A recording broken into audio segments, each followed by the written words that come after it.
Wall Street Memes Casino, I'm fine. and Sportsbook. Get a sign-up bonus of 200% up to $25,000 when joining today. Sign up now. Terms and conditions apply. Vote for IFL in this year's Sports Podcast Awards. Go to www.sportspodcastgroup.com and vote for us in Best Combat Sports Podcast and the Diverse Voices Awards categories. IFL Pod, available across all major streaming platforms now. This is Joe Pugh for IFL TV. We're here at the boxing booth. Gym just 1 week and a little bit out now. Finally, we're getting to see it. Joshua Buatsi versus Dan Azeez takes place. Wembley Arena. Josh, how are you? How's camp been? Not too bad, Joe. Camp's been good. I cannot complain. Like you said, less than 2 weeks away. Just a week and a bit, so I'm hoping everything goes well and the fight happens. And yeah, I'm looking forward to it, man. How has this camp been compared to the original camp? We know of the postponement. Has there been changes? Have you had to do things differently since the first time? Yeah, it's been different in the sense that this camp that I had was in America, whereas the first one was in Portsmouth. So yeah, it's been good that it's a different place. We've had different sparring partners come in. We've worked differently, but in a very good way. Really happy with it. Have you enjoyed being stateside again, kind of getting out of the way of distractions that the UK brings? Yeah, you're right, Joe. It was a good reminder because my last camp obviously was in England, but then this time I went back to the States, back to the no distraction, being 8 hours behind the UK time, so that was quite good. But it is nice to be back in England, I will say that. From a mental point of view, did you have to adjust your standpoint? Because right now, in your brain, you would have already beaten Dan Azeez, and kind of, 2-3 months on, it's still not happened yet, and it is going down next Saturday. Yeah, time goes. Do you know what I mean? Time happens, time goes, and we've done what we've had to do. We've done the adjustments that we've had to do, and this is where we're at. So I'm feeling fresh, I'm feeling good, and I am looking forward to the fight.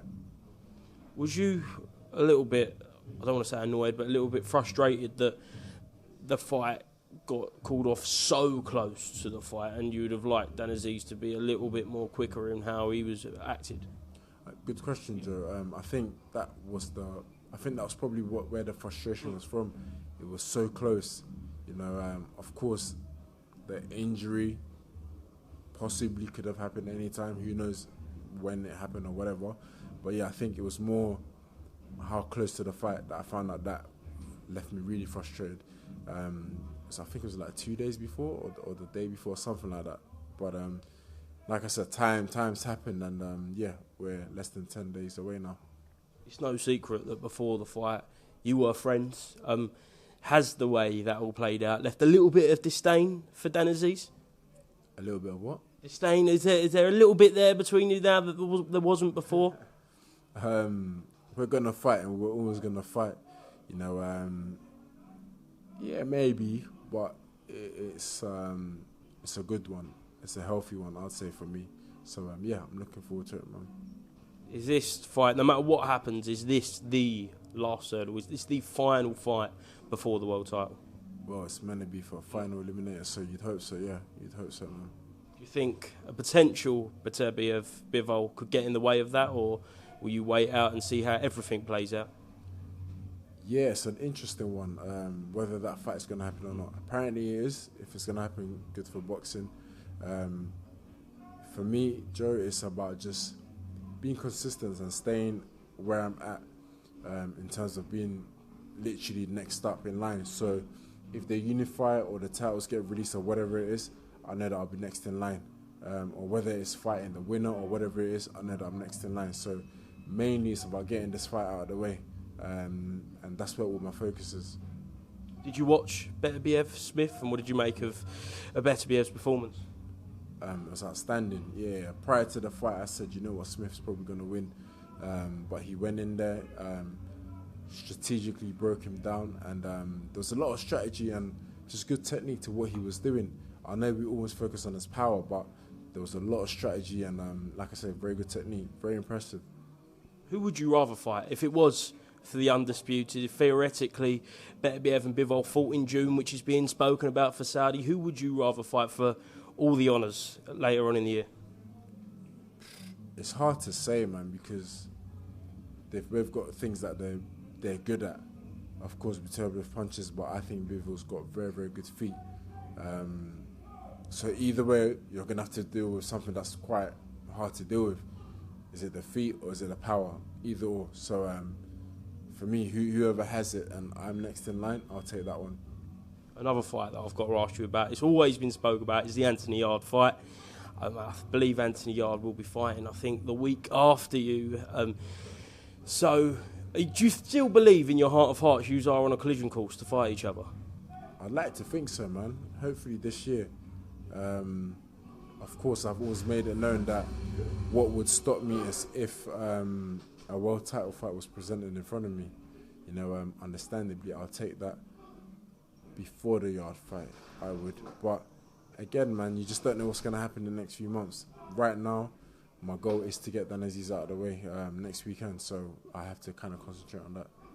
I've got to ask you about certain articles that have been released over the past couple of weeks involving potential lawsuit with yourself. I know you probably can't speak about that, but has that distracted you from the fight at all of this talk around what's happened?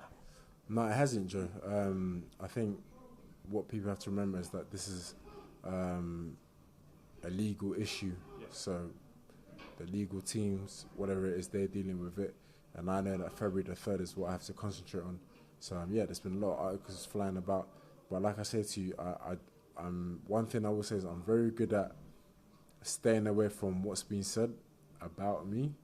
So you're not going to catch me watching all these videos, all these comments. You're not. After the fight, maybe, but leading up to it, nope, you won't catch me doing it.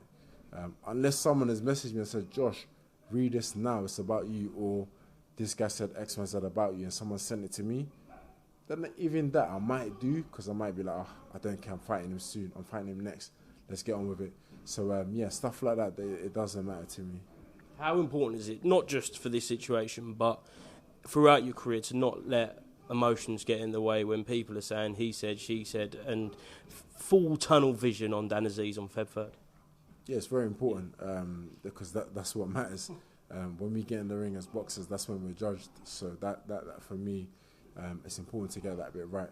So you're right, there's been a lot going on, I'm assuming, but have I been checking it and keeping up to date with it? No way. Have you spoke to Azeez personally since the postponement? No. When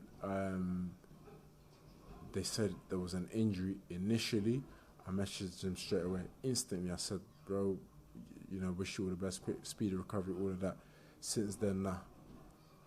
Are you looking forward to getting into the ring next Saturday night? 100%. It's been a long camp. It's been a fight that I've been thinking about since it was announced last year. So you can imagine, it's been a long few. I don't know how many months it's been, but I'm looking forward to it. I know you obviously can't give your game plan away, but when you visualise it at night, when you're laying down, how do you see it playing out? How do you see it, Joe? I'm asking you. I've got to stay on the fence here. I'll ask you. I'll answer after you. Well, it looks like none of us are going to be answering then, Josh. So look, we know what Dan does well. I've seen different sides of him because I've sparred him before. But again, smaller gloves, the lights will be on, there'll be an audience, there's a lot at stake. So it's a thing where you have to wait and see. Ultimately, I'm going to do everything that I can do to come out on top, and so is he. So yeah, I think it's a matter of waiting and seeing. Honestly, I want to give more and say more, but that's what I genuinely think. Have you kind of thought about what happens after? Have you thought about how this whole light heavyweight division plays out, or is it just Azeez? Of course, I've had a little wonder about it, but most importantly, I've said, look, I have to get this one out of the way. I have to come out on top of this one. And then after, yes, you can sit down with who you need to sit down with, make future plans. But for now, it's important. This one here is very important. I know we always say all the fights are important, but till date, and for me now, this is the most important one. It's Spencer Fearon out there, I was speaking to him, he was saying this is the fight of the jollof rice. Which heritage has the best jollof rice? So obviously that's just tongue-in-cheek, but is there a little bit of pride at stake on the line? Pride's always on the line. As fighters, as people, pride's always on the line. And Joe, you might not have had the jollof rice before, but bro, let me tell you, Ghana Jollof's the better one. Don't let anyone ever lie to you, bro. But there's pride on the line always. When fighters get in, you just want to make sure that your hand is raised at the end. You want to make sure that you came out on top. So it's nothing different. It's pride on the line, absolutely. Just last one then. I know sparring's sparring and you don't really want to give away stories, but have you got confidence from the numerous rounds you've done with Dan Azeez over the years? I haven't even watched those sparring sessions. I think a few were filmed. But to say that I'm banking on that, it's a lie. I think I sparred Dan last year, February or something like that. But the important thing now is the work that I've just done, the camp that I've just completed. That's where the confidence comes from, the learning that I have been doing constantly. So no, I'm not remembering a session that I had with him and thinking, because of that I'm going to win. No way. Is Dan the toughest opponent in your career? To date, yeah. Number 2 in the WBA, he's got good rankings as well, undefeated. Just happens to be someone that I know, so I would say to date, yeah. Excellent. Just business. Next Saturday, Feb 3rd, Joshua Buatsi, thank you very much for speaking to IFL TV and best of luck. Thank you very much. Appreciate that, bro. Cheers, bro. Wall Street Memes Casino, I'm fine. and Sportsbook. Get a sign-up bonus of 200% up to $25,000 when joining today. Sign up now. Terms and conditions apply. Vote for IFL in this year's Sports Podcast Awards. Go to www.sportspodcastgroup.com and vote for us in Best Combat Sports Podcast and the Diverse Voices Awards categories. IFL Pod available across all major streaming platforms now.